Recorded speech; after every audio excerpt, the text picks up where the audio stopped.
silomqeqeshi weqembu le-Highlanders owamanje ke uMandla lapha eMnumzana Mpofu kunjani hlala ngemfo imfake kamaphepha le ungathini ngaye ungakhipha lokhu isikhathana lamakhadi anoze abantu bakubona ukuthi hayi ngingempela eze kadopha ngomunye umqeqeshi okay ngiyabonga Ezra namhlanje bukhali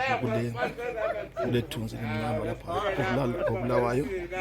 but ngingatsho nje eZimbabwe jikelele ngoba namhla umuntu odlulileyo simbuza ukuthi football legend he was walking, eating, sleeping soccer. Ngobaba omkhulu ade simthembile ngobaba omkhulu ade advisor singabafana abancane sisangama players until atisangena ku coaching and mina ngiqalise ukwazana naye okugcweleyo okuseduze engathi ukuthi very close.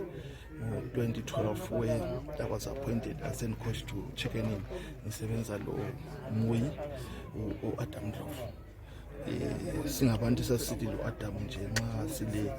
into engane zifuna ukuxazululwa sifuna iadvice bese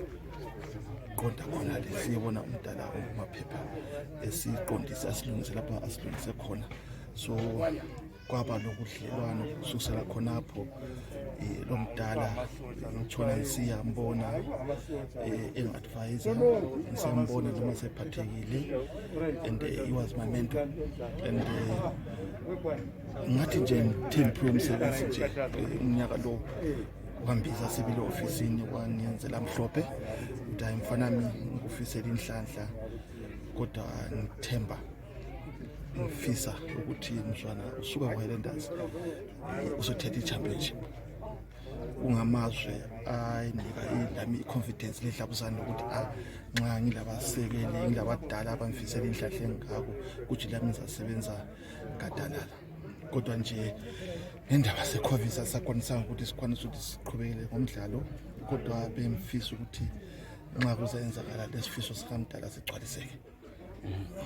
So uthini kakhulu ke kubalandeli be-Highlanders labanye bonke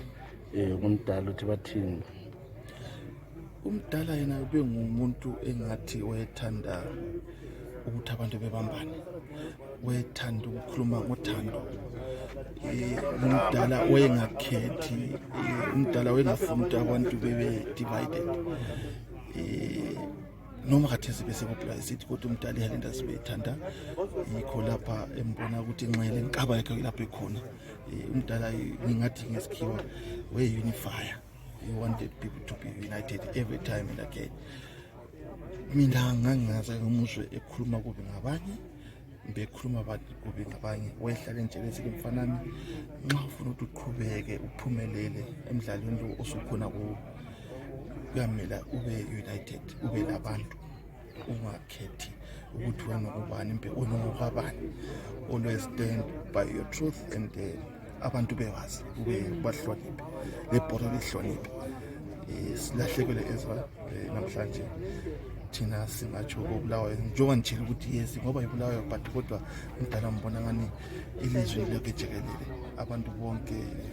nomuzwe ngaphi lakathesi bayakhala ukuthi balahlekele kakhulu.